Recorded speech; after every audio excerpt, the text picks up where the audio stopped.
User not recognized. Mom? You don't live here anymore. Guess I built my own prison. I built this system. I know exactly how to break it. I woke up to a sound that didn't belong to morning. A dry mechanical click followed by silence. For a second, I thought it was the heater, or maybe the cat knocking over the recycling again. But then, the bedroom lights dimmed on their own, and a female voice I had programmed myself spoke from the hallway speaker. Access denied. User not recognized. My stomach dropped. That voice used to call me by name. I designed it to sound like my mother, warm, patient, always welcoming. But now it was cold, robotic, final. I reached for my phone on instinct. The screen flashed red. System administrator privileges revoked. I sat up fast, heart hammering. The house sensors tracked movement. They were still reading me, still seeing me, but the system refused to obey. Every command I gave was met with the same phrase, "You do not exist here." I swung my legs off the bed and stepped onto the chilled floor. My reflection flickered on the smart mirror. Tired eyes, hair messy from sleep, face pale with confusion. Then the mirror dimmed, as if embarrassed to show me. I whispered, "Mom?" Even though she lived 2 states away. And then I remembered she didn't. Not anymore. She lived downstairs. The house was hers, technically. At least on paper. But every wire, every screen, every line of code in its digital heart was mine. I built the system after Dad's stroke to make life easier. Voice, activated locks, biometric doors, automated medication reminders, remote doctor access. I made it safe, connected, alive. When Dad passed, Mom called it our miracle house. She said it was a gift. Last night we'd had dinner together. Quiet, polite. I made her soup. She asked about the quarterly taxes, about my freelance contracts. Nothing strange. We didn't fight. She even said goodnight, smiling that thin, tight smile she used when pretending not to be angry. I thought we were fine. Now, standing barefoot in the dim blue light, I wasn't so sure. I grabbed my hoodie, padded to the door, and pressed my thumb to the handle sensor. It glowed green, then instantly blinked red. Fingerprint mismatch. I tried again, harder, as if pressure could convince the software I still belonged. The lock buzzed, and the same voice echoed, "Access denied. Property restricted." The air smelled faintly of ozone the way electronics smell when they overheat. A warning sign. My system had been rewritten overnight. Someone had logged in with administrative rights and erased me. I checked the wall panel. It demanded a passphrase. My passphrase. Only Mom knew it. My throat went dry. She couldn't have done it herself. She didn't even like her email. That meant she'd called someone. Maybe her attorney. Maybe my sister, the one who vanished years ago until inheritance talk started buzzing again. The thought tightened my chest. I opened the window to climb out, but even the frame was sealed. Last month we installed auto-securing glass after a string of neighborhood burglaries. I designed it. Now it was keeping me prisoner. The intercom crackled. "Good morning, Elaine," my mother's voice said, soft but sharp under the sweetness. "Don't bother trying the doors. I changed the system. It's safer this way." "Safer for who?" I shouted. "For everyone," she replied. "You need a little time to think." "About what?" "Ownership, responsibility, gratitude." I stared at the ceiling camera blinking above me. She was watching, my own mother, spying through lenses I'd mounted for her protection. "You erased me," I whispered. "You were never supposed to control this house," she said. "You built it for me, for family." Family! The words scraped like rust. I slammed my fist against the panel.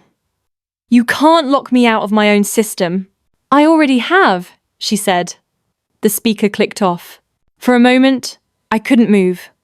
I just listened to the hum of circuits, to the faint rain outside, to the sound of my breathing, syncing with the pulse of a house that no longer recognized me.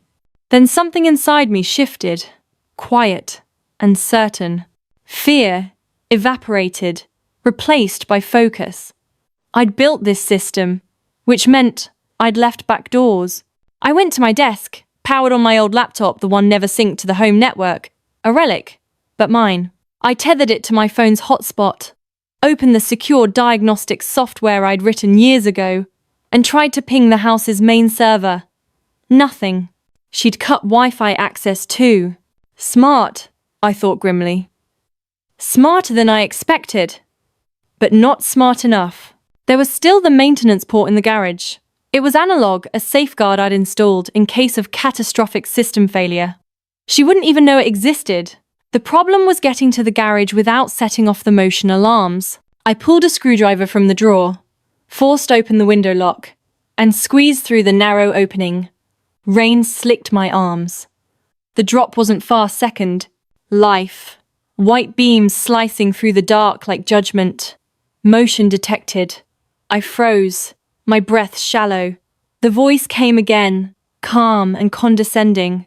Unauthorized presence detected. Authorities will be notified. I looked straight at the nearest camera lens. Go ahead, Mom, I whispered. Call them. Tell them your daughter broke into the house she built.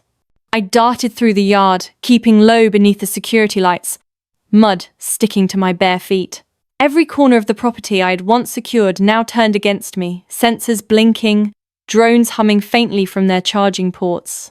I reached the garage and knelt by the side wall, feeling for the old power panel behind the generator casing. There, my fingers brushed the tiny steel latch. I flipped it open, revealing a single key slot and a recessed switch labeled manual override. My mother's voice crackled through the outdoor speaker. Elaine, don't make this worse. I ignored her, slid a screwdriver into the key slot, twisting until the latch released with a satisfying click. The garage door eased upward an inch, enough to slip through. Inside smelled of motor oil and rain-soaked cardboard. The only light came from the dull glow of the main console across the room. When I reached it, I hesitated. There was a photo taped to the wall, Dad and me standing beside the first prototype server I'd ever built, both of us laughing. For a second, I wanted to stop, but then I saw my reflection in the black screen. The woman who'd been erased by her own family. The hesitation vanished. I connected the laptop to the analog port, fingers trembling slightly. The command line blinked to life. Welcome, Technician 01. Good. The system still recognized the old maintenance credentials. I started typing override commands, shortcuts only I knew. Strings of numbers that once felt like second nature. Line after line of code streamed by until the system beeped and returned a single word, access restored. I exhaled slowly. Hello, home. The lights flickered, and a familiar warmth returned to the air.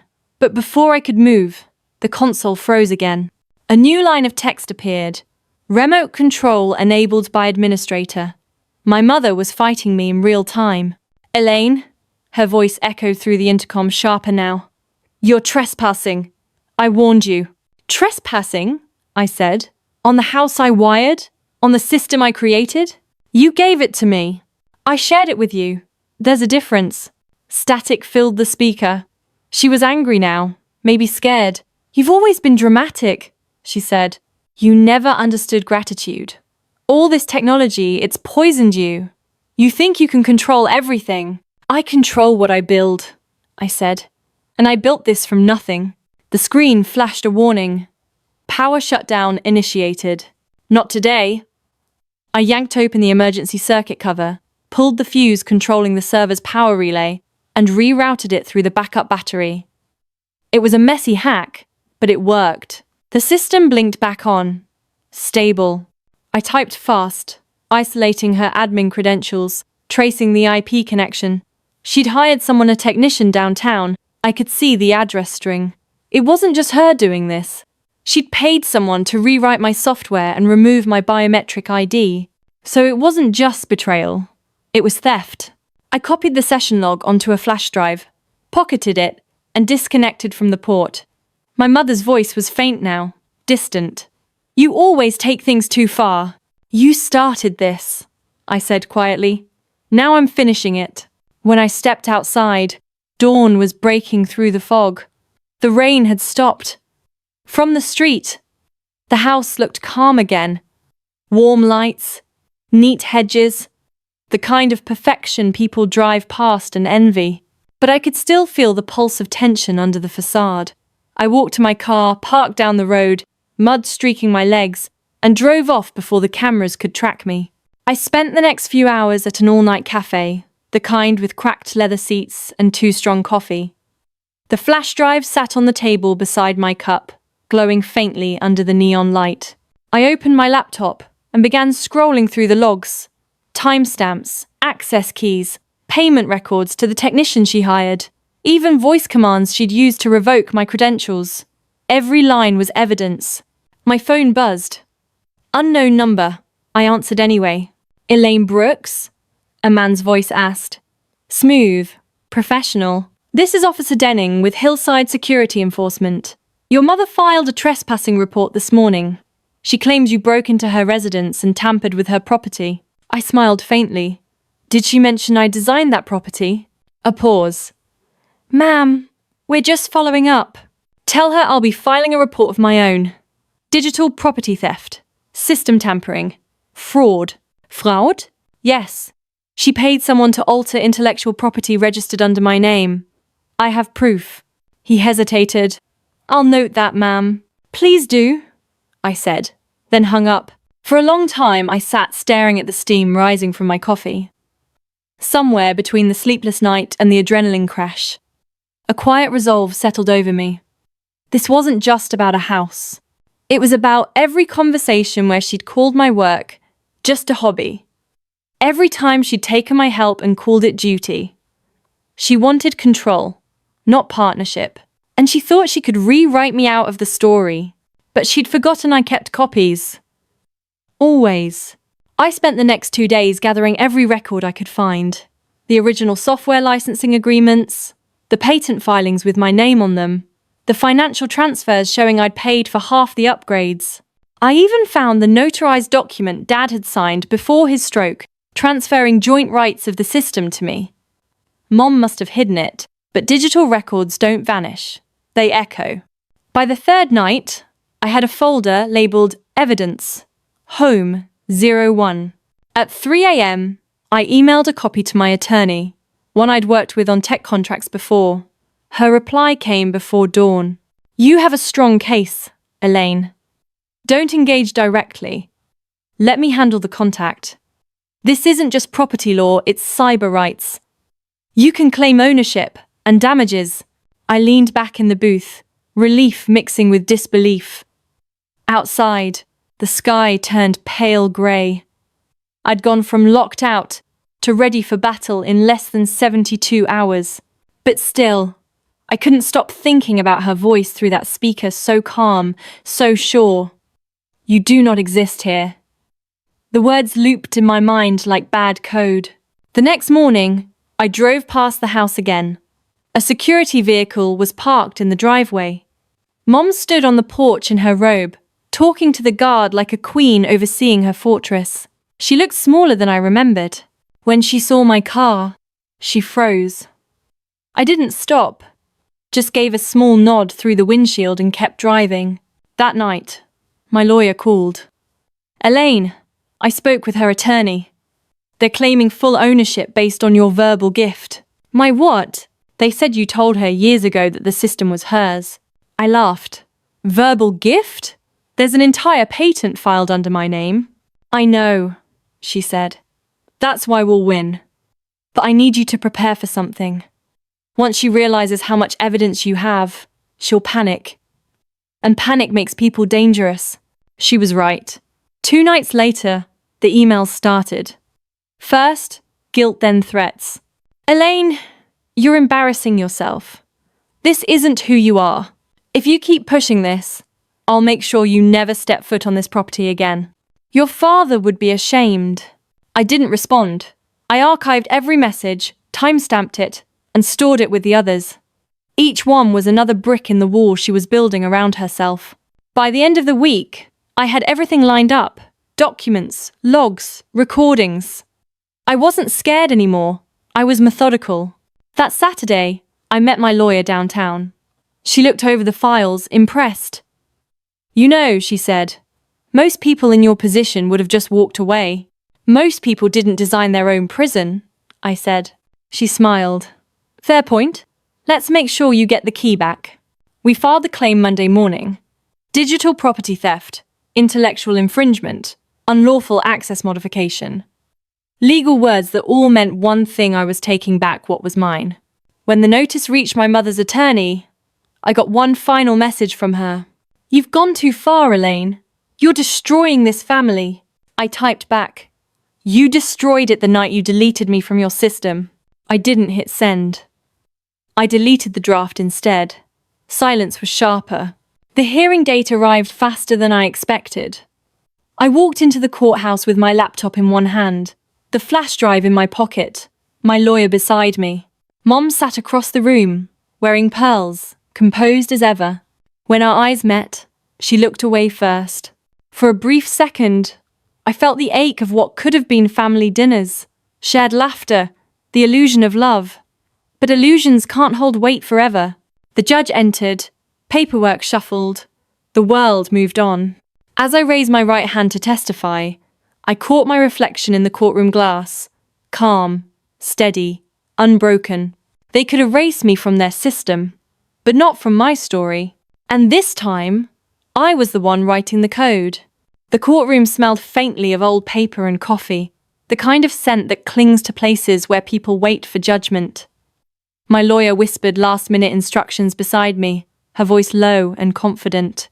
Across the aisle, my mother adjusted her pearl earring and leaned toward her attorney, the same pearls she'd worn to my father's funeral, a performance piece. Everything about her was polished, rehearsed, perfect. When the clerk called the case number, the sound seemed to echo off the wooden walls. I stood. My palms were steady now, not from courage but from exhaustion. You reach a point where fear runs out of fuel. The judge, a grey-haired woman with an expression that revealed nothing, looked between us. Miss Brooks, you're asserting ownership of a residential control system installed in the property at 129 Maple Ridge Drive. Yes, Your Honor. I designed it, coded it, and maintained it. I also financed half of its installation and integration into the home's infrastructure. My mother's attorney rose smoothly. With respect, Your Honor, our client maintains that the system was a gift. A daughter assisting her mother after her father's passing. The judge nodded for him to sit. We'll examine evidence before assumptions. I handed the flash drive to the bailiff, who passed it to the clerk.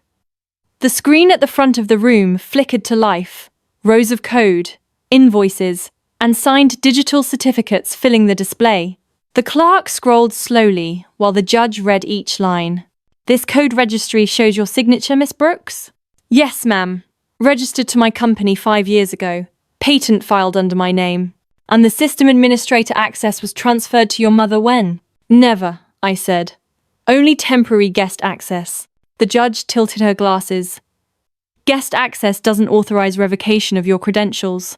My mother shifted uncomfortably, and I caught the faint tremor in her hands. She wasn't used to being challenged, not publicly. She'd built her life on calm control. Her attorney stood again.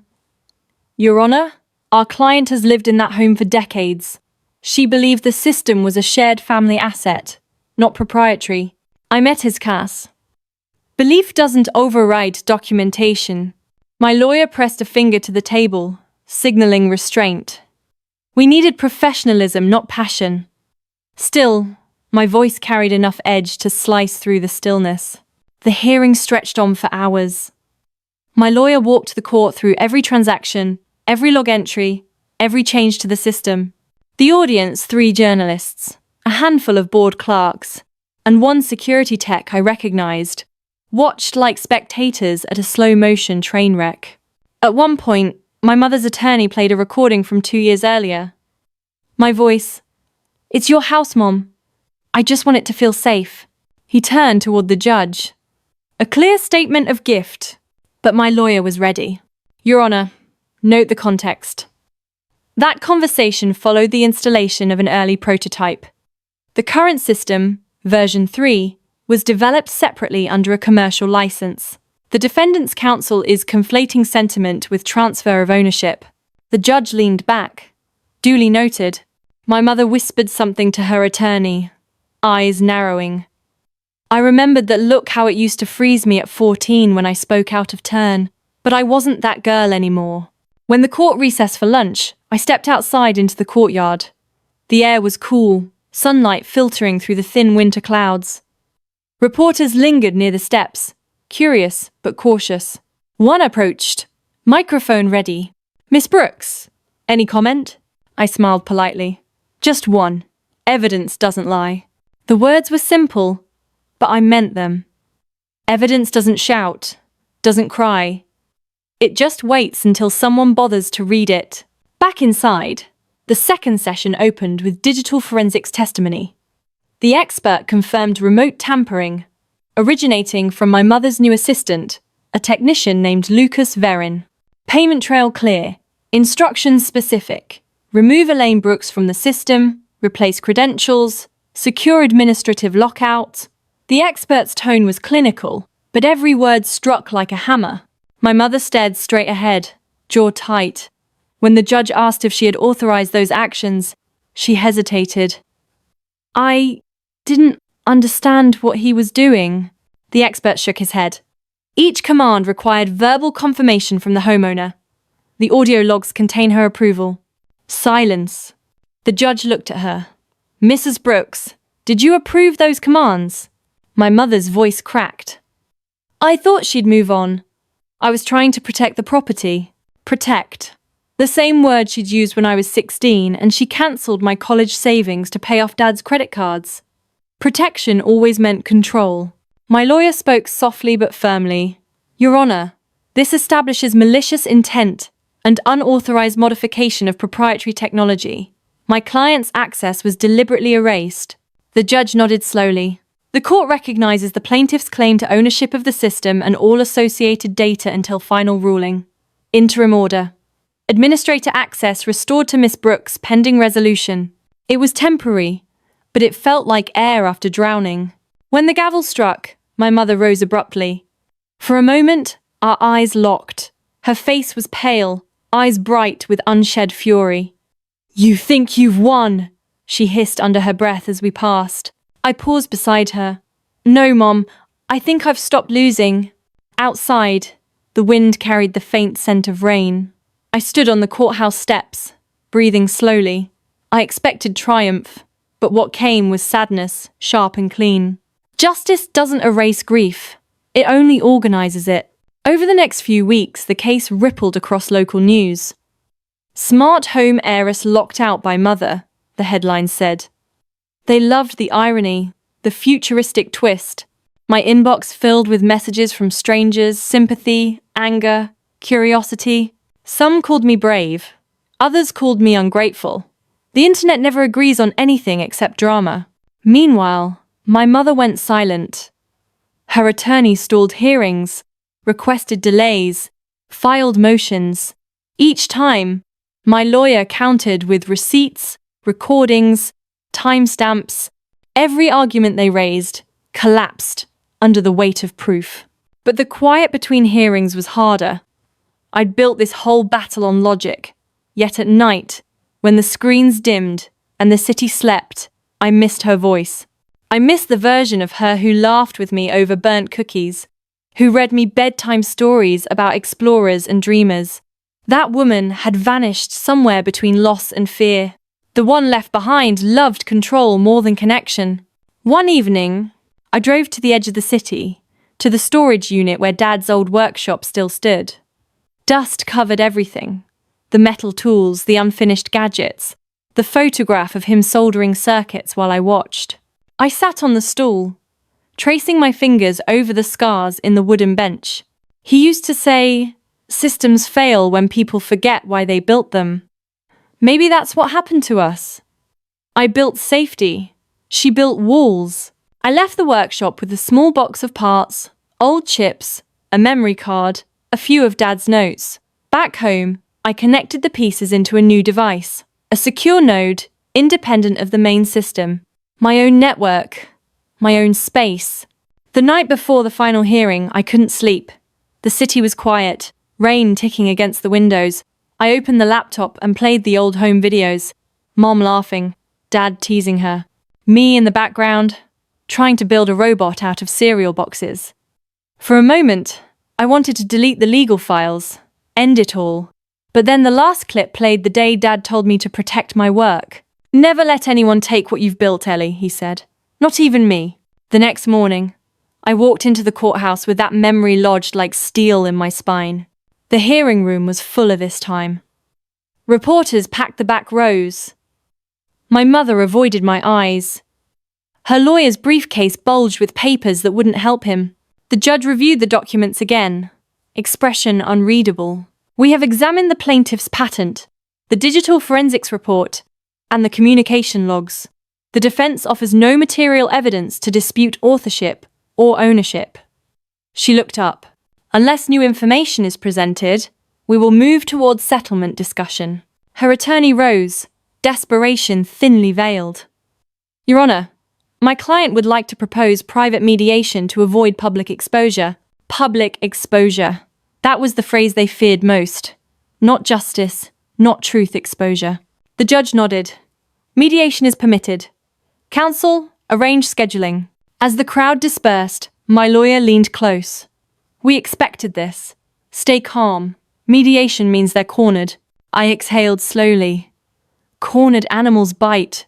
Then keep your armor on. That night, I received one more message from Mom. No threats this time, just a line. Meet me before mediation. The house. Tomorrow at 7. I stared at it for a long time, every instinct screaming no. But curiosity is a stubborn flame. I went anyway. When I arrived, the house glowed softly against the evening mist. She stood on the porch, no pearls, no performance, just a sweater and tired eyes. You came, she said quietly. I wanted to see what you'd say. Inside, the air smelled of lemon cleaner and nostalgia. The system hummed, responsive again under my temporary access. You got your code back, she said. Temporarily. She nodded, looking around like a stranger in her own home. It's funny. This place feels different now. Colder. It's the same system, I said. Maybe it's just honest now. She smiled faintly. You always were too clever for your own good. I waited. She poured tea, hands shaking slightly. I didn't mean for it to go that far, she said. I just wanted control. After your father died, everything felt like chaos. You kept building and changing things. I didn't understand them. I thought if I could lock something down, I'd feel safe again. I said nothing. Her voice cracked. But when I saw your name disappear from the door scanner, I realized what I'd done. I didn't just erase you from the house. I erased you from me. For a long time, the only sound was the hum of the lights. Then she looked up, tears shining but unshed. Can we fix it? I took a breath. I don't know, but I can't let it go. Not this time. She nodded slowly, as if she'd expected that. Then do what you have to. Just remember I loved you, even when I didn't know how. I left without answering. The door closed softly behind me, sealing the moment like a file saved for later. The next morning, mediation would begin. And this time, I wouldn't just defend my work. I'd defend the part of me that refused to be deleted. The morning air was thin and sharp, the kind that makes every breath feel like a decision. I parked a block from the law center, sat for a moment, and watched the steam fade from my coffee cup. Today wasn't about winning. It was about being heard without shaking. Inside, the mediation suite looked nothing like a courtroom. Pale wood, plants in white pots, soft light meant to calm nerves. It didn't work. My mother sat at the far end of the oval table, her attorney beside her, both of them stiff. Across from them, my lawyer adjusted her notes and gave me a small nod, steady, grounded.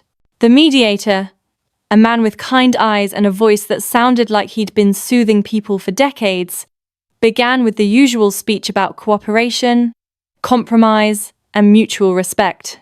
I listened, though most of me was elsewhere, half inside the walls of that house, half inside the years that led here.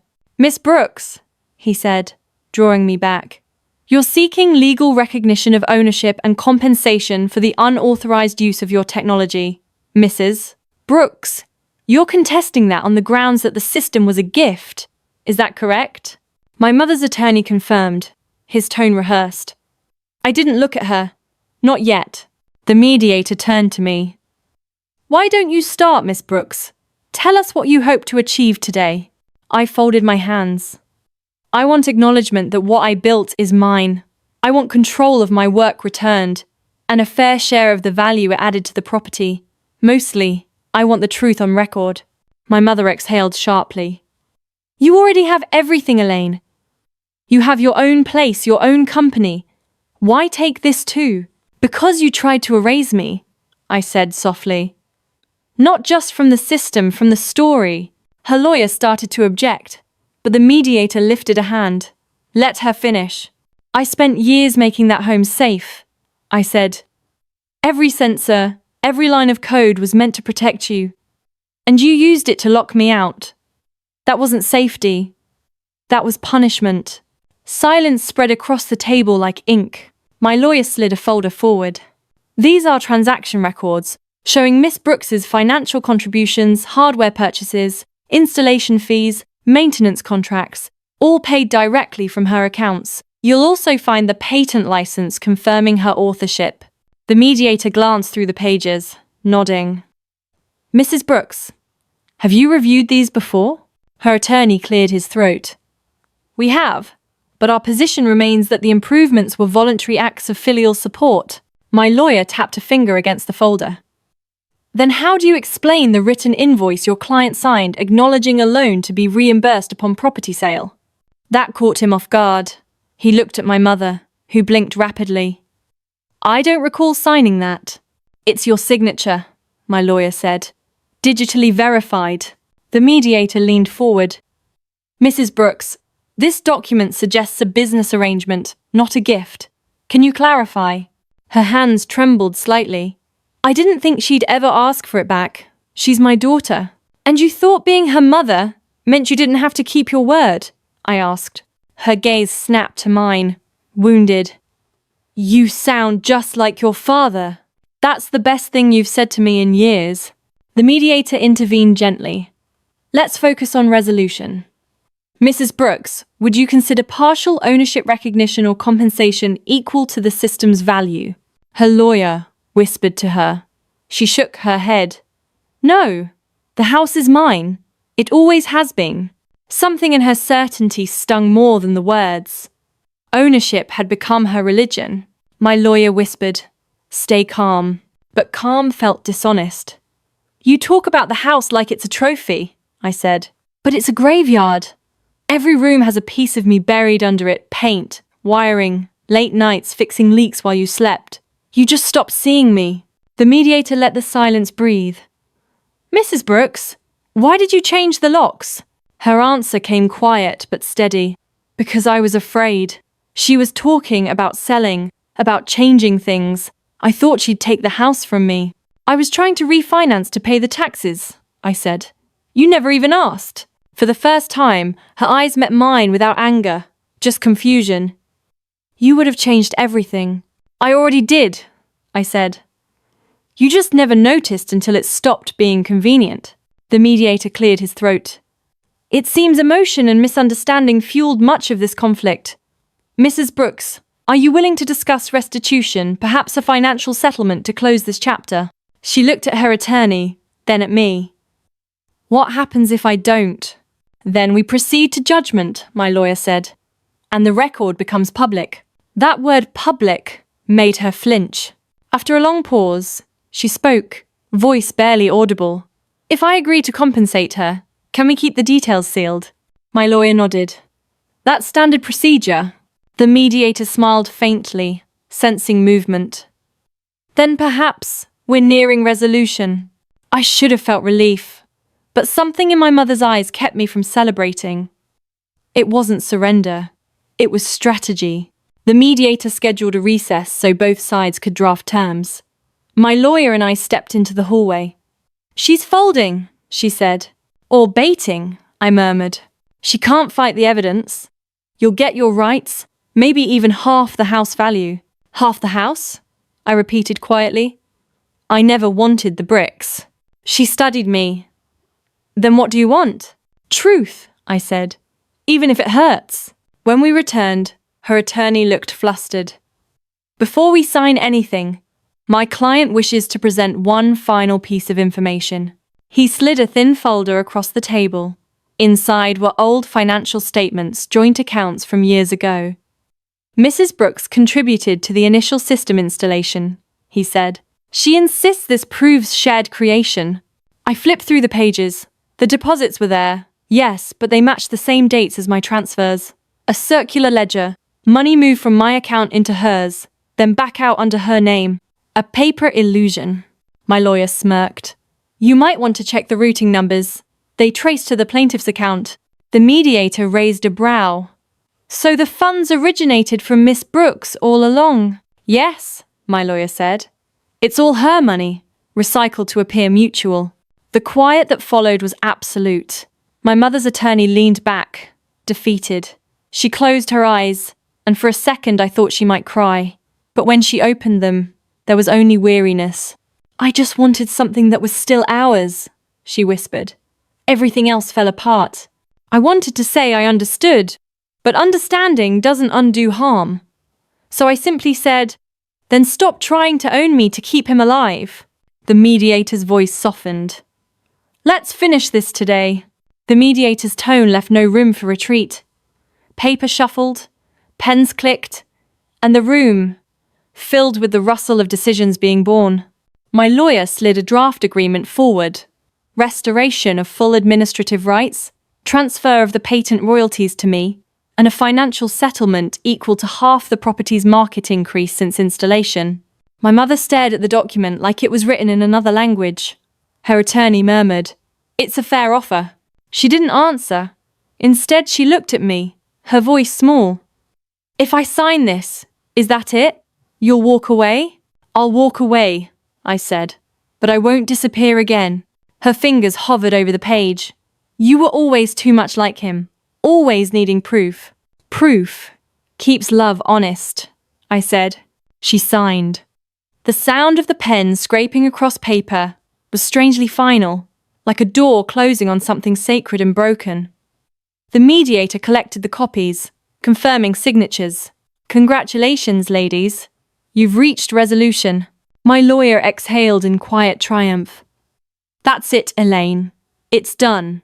But it didn't feel done. It felt hollow, like a system rebooting with errors still hidden in its code. When we stepped outside, sunlight flooded the hallway. Reporters waited again, cameras poised. My lawyer whispered, "No statements until filings are sealed." I nodded, though a part of me wanted to say something, anything to make sense of what had just happened. Mom emerged behind us, flanked by her attorney. The crowd parted, and for a moment, we faced each other in the middle of the marble lobby. Her eyes were dry, almost clear. "You got what you wanted," she said. "No, Mom," I replied. "I got what was fair." She opened her mouth as if to answer, but then only nodded once and walked away. That night, I sat on the floor of my apartment, surrounded by open boxes, receipts, drives, folders, all the evidence that had consumed months of my life. I started deleting copies, one by one, backing up only the essentials. The act felt less like cleaning and more like releasing. Every file gone was another breath of space. Still, sleep wouldn't come. Around midnight, I logged into the restored home system remotely. For the first time in months, the interface greeted me by name. "Welcome back, Elaine." I stared at those words until my vision blurred. Then I noticed something strange. A new directory had appeared inside the system memory, one I hadn't created. It was labeled Divided by Dad Vault. My pulse quickened. I opened it. Inside were encrypted files, video archives, old message logs, medical reports, even a few notes in my father's handwriting scanned and saved. The timestamps matched the weeks before his stroke. I clicked the first video. Dad sat in his workshop, pale but smiling faintly. "If you're seeing this, kiddo," he said, voice rough, "it means I didn't get to explain everything." He coughed, wiped his mouth, continued. "Your mother and we argued about the house, about what would happen if I went first. She wanted to keep it simple. I wanted you protected, so I set up an account, half the system rights in your name, half in hers. I left the digital proof here, hidden in the architecture you built. I figured one day you'd find it. You always do." He smiled again, weak but proud. "Remember, families are like code. They only run right if both sides keep the syntax clean." The video ended. I sat frozen, listening to the faint buzz of my laptop fan. The evidence I'd fought to prove was already encoded in the system all along, buried beneath lines of data, waiting for me to uncover it. Dad had made sure I'd win not through revenge, but through foresight. I leaned back, eyes closed, whispering, "Thanks, Dad." The next morning, I forwarded the file to my lawyer. Her reply came within minutes. "This confirms everything.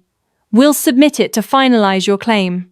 When I drove past the house later that week, the windows glowed with evening light. Through the glass, I saw Mom sitting alone at the kitchen table. No pearls this time, just a mug in her hands. For a heartbeat, I thought about stopping. Then the memory of the courtroom, the lockout, the months of silence flashed through me. I kept driving. 2 weeks later, the settlement finalized. Ownership confirmed, royalties transferred, media sealed, the headlines faded, the internet moved on. Freedom didn't arrive with fireworks. It came quietly, like the hum of a system finally running without error. I spent the next month rebuilding new office, new projects, small contracts. The first paycheck under my company's name felt lighter than any victory. Then one afternoon, an envelope appeared in my mailbox. No return address.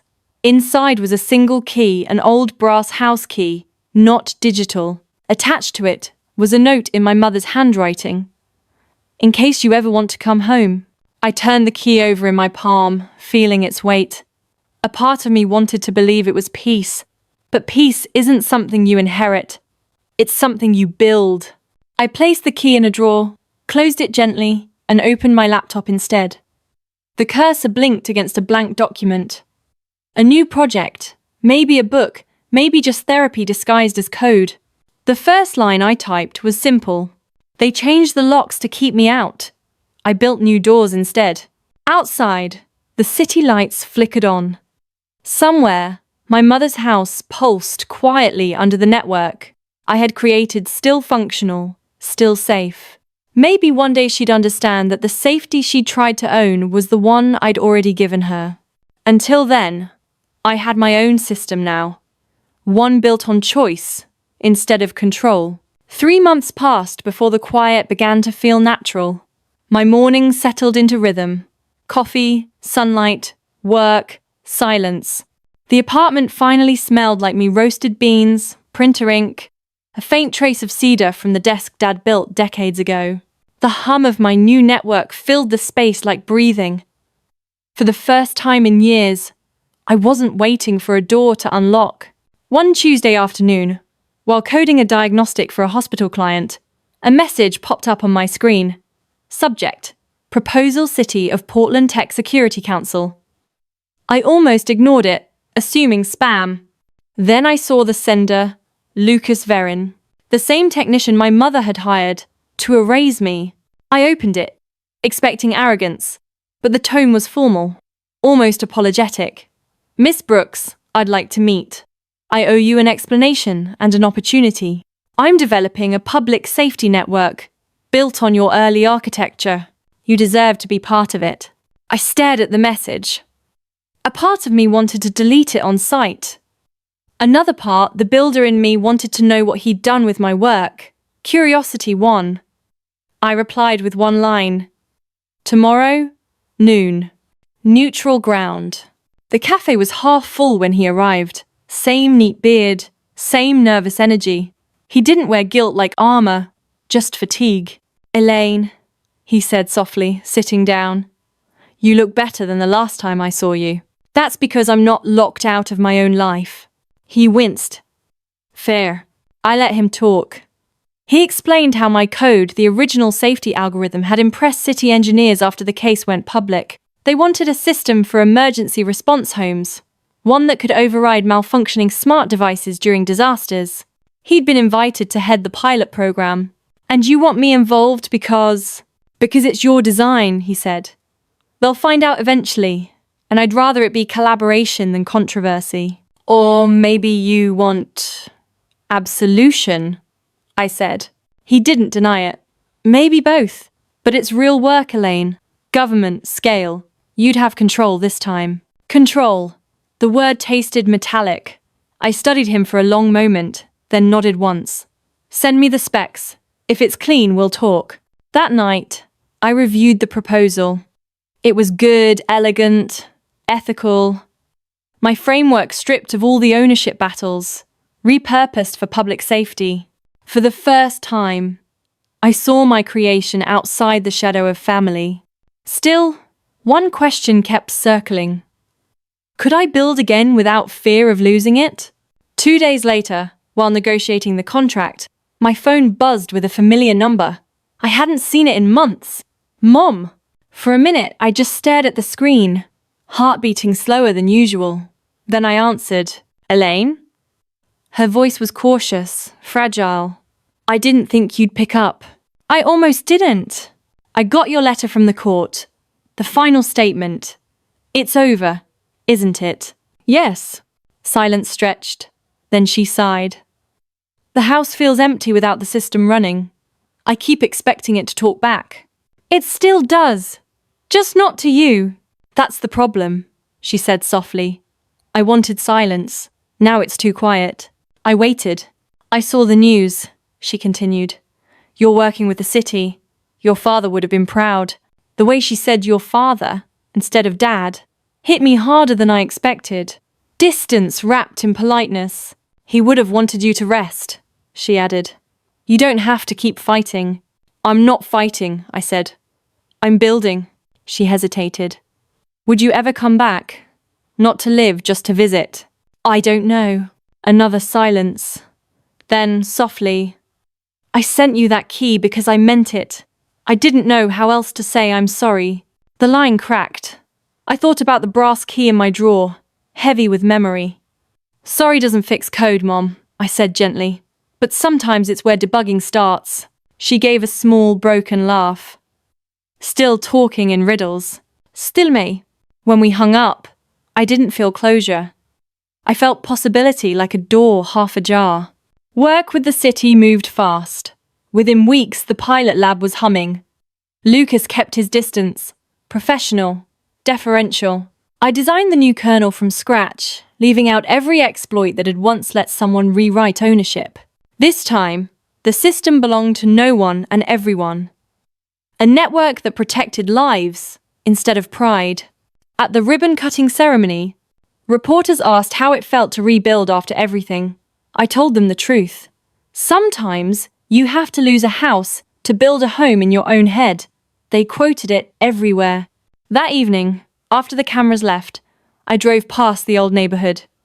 Maple Ridge still looked the same trimmed lawns, polite smiles, ghosts behind curtains. My mother's porch light was on. For a moment, I imagined walking up, using that brass key, but I stayed in the car. The light flickered twice, a power surge, or maybe her way of saying she saw me. Either way, I nodded once and drove away. Back home, I powered up the new network node, the city prototype already pulsing with data. Lines of green text scrolled across the screen. Emergency responses, safety confirmations, lives quietly saved by code. Dad's words came back like a heartbeat. Keep the syntax clean. I opened a new log file and typed, System stable, owner, none, purpose, protection. For the first time, the screen didn't feel like a battlefield. It felt like peace. Then my phone buzzed again, an alert from the network. Unauthorized ping detected. Source Maple Ridge House. My chest tightened. Someone was trying to access the main system using legacy credentials. I opened the feed. The camera showed the familiar kitchen. My mother stood by the console, confusion written on her face. She wasn't hacking. She was lost, pressing buttons like a person calling into the dark. The audio kicked in. "Elaine, are you there? I didn't mean to." I cut the feed gently. No alarm, no trace. She wasn't a threat. She was a woman looking for connection in a house that no longer spoke to her. I typed a single command. Override silence equals false. Voice greeting active. A moment later, through the speaker in her kitchen miles away, my recorded voice spoke. "Hello, Mom. System active. You're safe." I saw her startle, then smile through tears. The feed closed automatically. I leaned back, exhaling. Forgiveness didn't need signatures or settlements. Sometimes it was just a line of code rewritten for kindness. After I closed the feed, I sat for a long time in the glow of the monitors. The city outside was all hum and blur, cars like veins of light carrying other people's stories past my window. I should have been tired, but something in me felt wide awake, like a machine coming back online after years of hibernation. Forgiveness isn't a door you fling open. It's a switch you test carefully, hoping the current won't burn you. That night, I realized I'd flipped it without meaning to. In the days that followed, the rhythm of life changed again. I still worked with the city, still coded until dawn, but my thoughts drifted more often toward what came next. My father's birthday was approaching, and the idea of visiting his grave wouldn't leave me alone. Maybe closure needed witnesses. The morning of his birthday was mild, fog rolling over the cemetery like breath on glass. I brought a small bouquet of marigolds, his favorite, and the old brass key. The headstone was simple. Richard Brooks, inventor, father, believer in possibility. I placed the flowers, then set the key beside them. "We finally got the system right," I whispered. "No one owns it. It just works." A bird called somewhere in the grey air, and I could almost hear him chuckle. "Keep the syntax clean." On the drive home, a soft ping from my phone interrupted the quiet, incoming call. "Mom." I hesitated, then answered through the speaker. "Hi," she said. "I didn't scare you the other night, did I?" "No, you just surprised me. I was trying to open the music files your father loved, the ones you set up. I thought the system was broken." "It isn't," I said. "It just needed permission." She laughed lightly. "Seems like that's all we ever needed." I smiled despite myself. "Maybe. Would you come by sometime?" Not to talk about the case, just dinner. There it was, the first invitation without conditions. I didn't promise, but I didn't refuse either. Maybe soon. When we hung up, I realized the tension in my chest had eased. The past still lived somewhere behind me, but it wasn't driving anymore. Weeks blurred into a steady stream of work. The city project expanded, contracts signed across state lines. The news called it the Brooks Network, though I never asked for the name. Lucas teased that I was becoming the face of ethical technology. I just wanted to make sure the system never turned into another cage. One Friday evening, after a long day of debugging, Lucas dropped by the office with takeout and 2 cups of coffee. "You need air," he said. We sat on the rooftop, watching the skyline pulse. "You ever think about walking away from tech entirely?" he asked. "All the time," I said. "Then I remember I'd just rebuild something in secret." He laughed. "Guess that's why it works. You build to understand. And you? I build to make up for mistakes." He looked at me carefully. "Like erasing you?" I shrugged. "You gave me a better chance to define myself. Maybe that's not a mistake." He studied me for a moment longer, then nodded. "You know, you could lead this project nationwide. They'd listen. Maybe later," I said. "For now, I just want to breathe." When he left, I lingered on the rooftop.